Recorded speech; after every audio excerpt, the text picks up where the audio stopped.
Adding fuel to the fire, Dad's health started going downhill in his early 60s. Like I said, I always remember him being a hard worker and busy all the time. This really bothered him when the docs told him to slow down because he had a failing heart. They said he'd been having micro heart attacks for years and it was starting bigger issues and giving him many strokes as well. Anytime he got his heart rate up, he would get lightheaded and feel like he would pass out. He lived like this until his final day, never having surgery, and letting all his kids know he had asked for a DNR, or do not resuscitate, from his doctor. We found out later he was born with a hole in his heart, and it was never fixed. Every year, for his mom's birthday, all his siblings would gather for a reunion and birthday party with Grandma. All the kids and grandkids that could make it would. It was always a good time. My uncles would bring out the banjo, guitar, harmonicas, and washtub bass, so we could pick and jam bluegrass late into the night. The first camp out I took Athena to really showed her my extended family's hillbilly roots. She still loved me. The grandkids, cousins, and the grandkids and cousins would run around playing in the grass where we would gather to camp. If there was water nearby, there was always someone splashing in it. The year Dad retired, my little brother was able to come up to the reunion. Dad wanted to talk to all of us kids anyways, so it worked out well. My family and I had just pulled up and were setting up our camper and tent for the kids. Dad came and stopped me and asked if I would come sit with everyone at the picnic table at his camper. He proceeded to tell us what had been happening at his doctor visits. The doc recommended that he retire early to preserve what health he had left. His heart was failing and he didn't want to waste a bunch of money on surgeries and medication to give him a possible 10 extra years. He told us how his doctor gave him about 10 years before he had total cardiac failure due to his condition, that he was setting up a will, and he didn't want anyone fighting about it. He explained how my older sister would be moving in with him. Her and her 3 kids and husband would help him offset the financial burden of no longer being able to work. She would then be required to open and keep current a life insurance policy. When he passed, she would inherit the house and pay off the siblings with the policy she has to pay for. I feel my blood start to tingle. He started saying something else about how something with someone and somehow somewhere did something. It sounded like I was listening to an episode of Charlie Brown and his teacher was talking. Wah wah wah wah wah wah.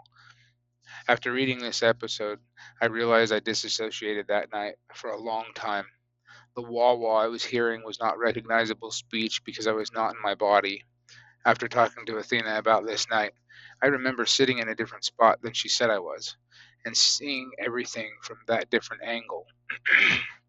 She claims I was sitting near her, but I remember seeing everything happening from behind myself, about 6 feet to be exact.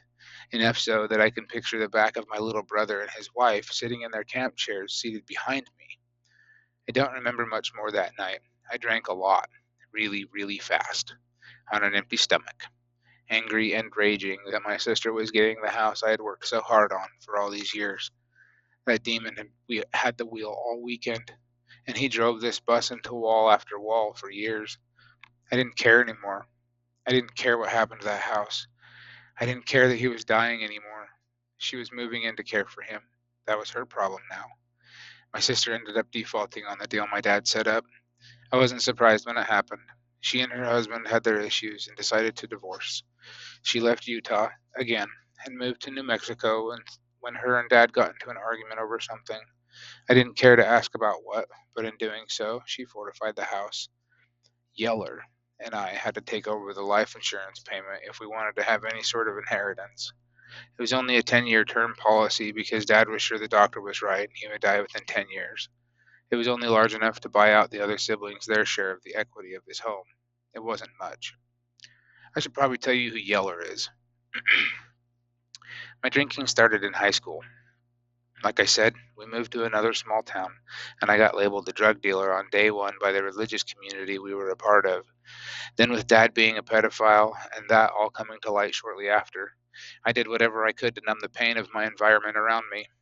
My buddy Adam and I were hanging out with a few other friends. You know, the ones I mentioned earlier. The wrong friends. Yeah, those friends. Well, we were looking to buy some weed, and I couldn't find any. Adam chimes up and says he knows a guy who knows a guy, so we find a phone and give him a call. He's good. He said give him an hour and he'll meet up with us. We were stoked. This guy pulls up in an '83 IROC Z-Top Camaro. We jump in to get our stuff, money exchanged, and we're now in possession of an eighth ounce of Mexican dirt weed. This dude seemed cool, so we hung out for a while with him. He doesn't smoke weed himself, but he could get us a few 40-ounce beers to share around if we wanted, and we're willing to pay for his. Deal. I'm going to give this guy I'm going to give this guy this name. This isn't his real name, obviously, but if you know me, you know who I'm talking about. He always wore yellow. I'll call this guy Mr. Belly. Yeller Belly. That's a good name for him. Now, Yeller, he got us whatever we desired. He was older. We were 16. He was 21. We used to call Yeller all the time to hang out because he would hook us up at the same time, and he was cool to hang out with. He and my dad became really close somehow. Not sure how. They always told me it was because Yeller kept me safe and brought me home after the parties I'd go to with him. Yeller was unofficially adopted into my family. He called my dad Dad and was at the house a lot. He met a girl, had 2 daughters, and joined the Navy. When he came back from the military, he was going through a divorce with nowhere to go. Dad took him in and helped him back up on his feet. I helped as much as I could as well. I loaned him one of my cars at the time for a few months until he was able to get his own. He was like a brother for a while. Now I have to jump around a lot. Dad put Yeller as the executor of his will before he passed. It took Yeller almost 6 months to read any of Dad's will to his biological children.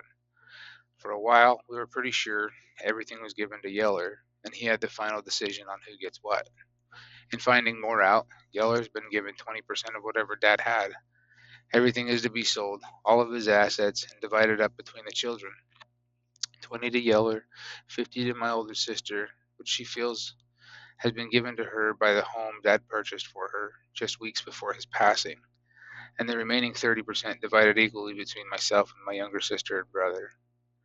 Dad let us choose a few things we may have wanted when he got sick.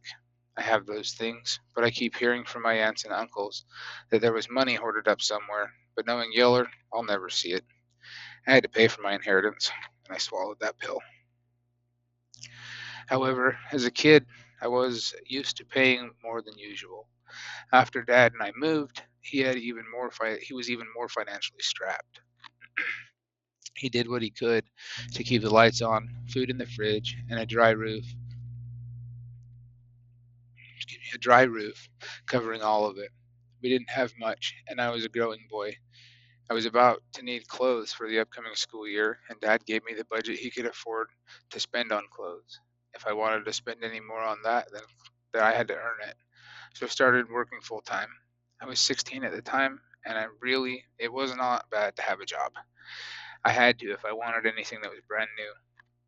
Until this point in my life, the only new item I'd ever owned was a boombox stereo and the football cleats I'd already outgrown. I found a job working as a grocery bag boy at a store in town. It was a national grocery chain, and it was decent money for the time for a teenager. I worked full time, 40 hours a week, on top of hanging out with friends all summer. I earned quite a bit of money too. That was the first school shopping trip I really remember enjoying. I didn't overspend too much, with Dad right there coaching me, so that I could save money to get my first car as well. I was excited for school to start that year, a fresh start. I kept working full time, even after school started. I enjoyed it. I liked having my own money and spending it how I wanted. I would work all week and party on the weekends. Yeller would keep me stocked with weed and beer. Life was good. We used to get all the kids in the neighborhood together every night before I met Yeller and play night games for hours. We would play Ghosts in the Graveyard, Hide and Seek, Kick the Can, all the good old games. My dad was still acting like a 14-year-old, 40-year-old, and it was awesome to have all my friends out there playing. It eased their parents, having an adult with us in case something happened. So he was the cool dad.